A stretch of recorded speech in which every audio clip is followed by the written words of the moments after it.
Nervous, my brain leaves the building. So, I'm Jeannie, and I'm Megan's mom, and soon to be Jordan's mother-in-law, and I'm pretty happy about that. I've been telling people, my daughter's getting married, and I've had this comment that always surprises me. They're like, "Do you like the guy?" And I'm like, "Well, yeah." And so one person said, "Well, there's a lot of creepers out there, so I'm glad that Jordan is not a creeper, and yay!" Yeah, Jordan.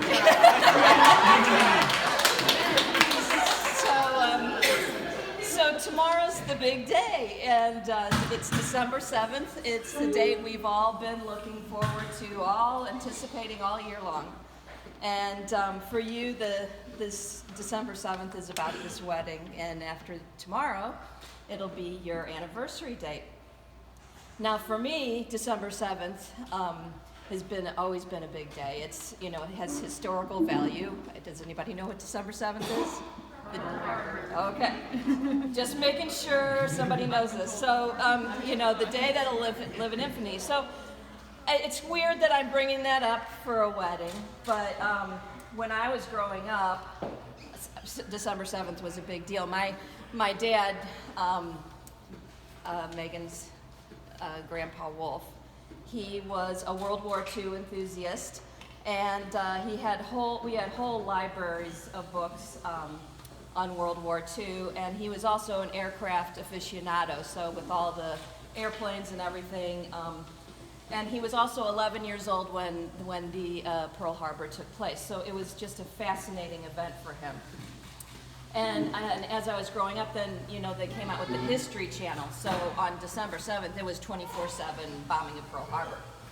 And I was over there one day, and I couldn't find my mom, and I'm looking all around the house. I find her in some obscure place in the house, and I'm like, "Mom, what are you doing in here?" And she goes, "Do you have any idea how many times I have seen Pearl Harbor get bombed?" And so she did not share Dad's enthusiasm, or she had had enough. So last year, your grandpa lived to see his last and final Pearl Harbor Day, and he died peacefully on December 8th. And so, Megan, I just wanted you to know that your grandma and Grandpa Wolf, even though they are not with us physically, they are in a place where there is no calendar, and so I'm still imagining that they are watching tomorrow, and they're excited and happy and very proud to be watching their granddaughter get married. And I'm imagining Grandma being more than having a little bit of glee that she doesn't have to watch the bombing of Pearl Harbor on this December 7th. So to bring it up to a little bit more current times, a year ago Jordan came to me and expressing his intent to get married to Megan. And he was so enthusiastic, he's just like, "I just want to get married right away," and I was a little taken back by that. But schedules didn't allow and everything else. But he said several times he just wished he could get married sooner. And I just wanted to say I'm glad that you didn't get your wish, because if you had, you would have missed out on this past year. This past year has brought you and Megan closer. You've gotten to experience a lot of togetherness and a lot of apartness. And you've gotten to plot and plan and figure out family and finances and how this was all going to get together.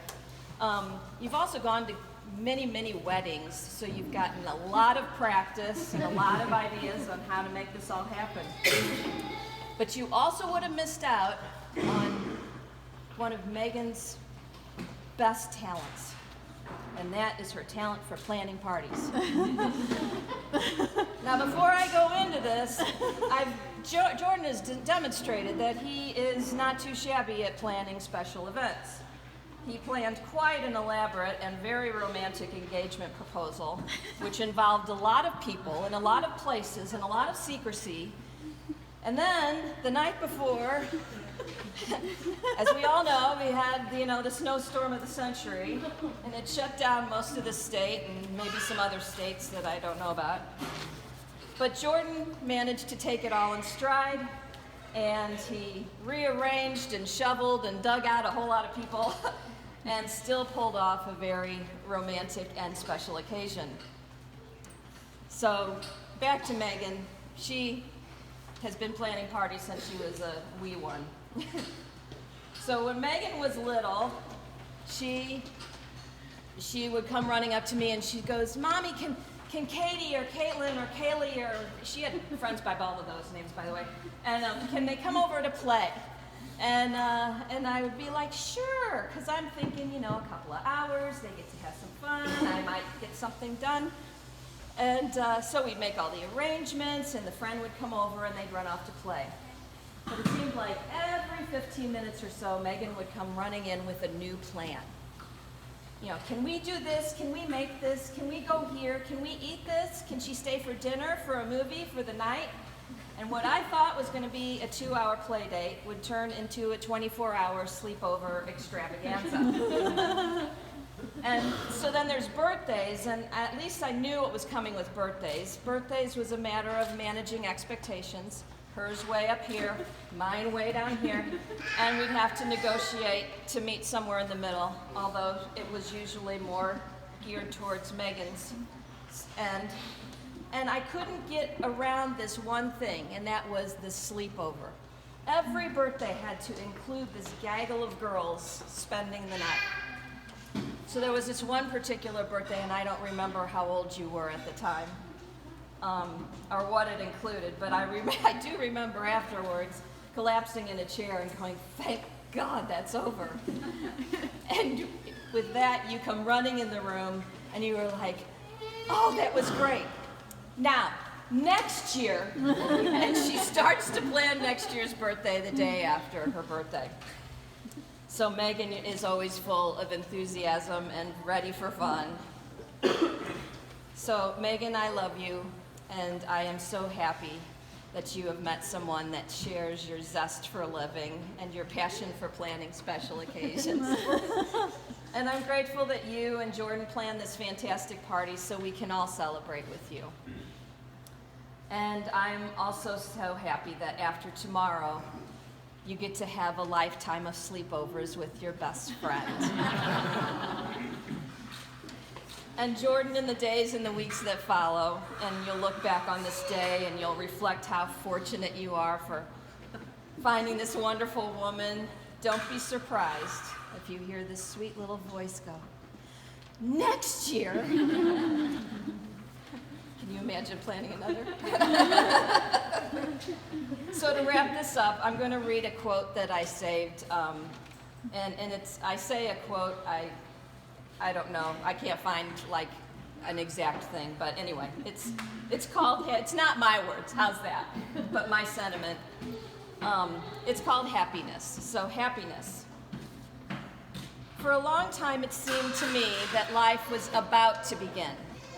But there was always some obstacle in the way, something to be gotten through first, some unfinished business, time still to be served, a debt to be paid.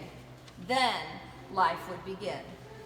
At last it dawned on me that these obstacles were my life. This perspective has helped me to see that there is no way to happiness. Happiness is the way. Treasure every moment that you have. And treasure it more because you shared it with someone special. Special enough to spend your time. And remember that time waits for no one. So stop waiting until you finish school, until you get married, until you lose 10 pounds, until you have kids, until your kids leave the house, until you start work, until you retire, until Friday night, until Sunday morning, until you get a new car or home, until your car or home is paid off, until spring, until summer, until fall, until winter, until your song comes on, until you've had a drink, until you've sobered up, until you die, until you're born again. Stop waiting to decide that there is no better time than right now to be happy. Happiness is a journey, not a destination. Work like you don't need money. Love like you've never been hurt. and dance like no one is watching. I love you guys.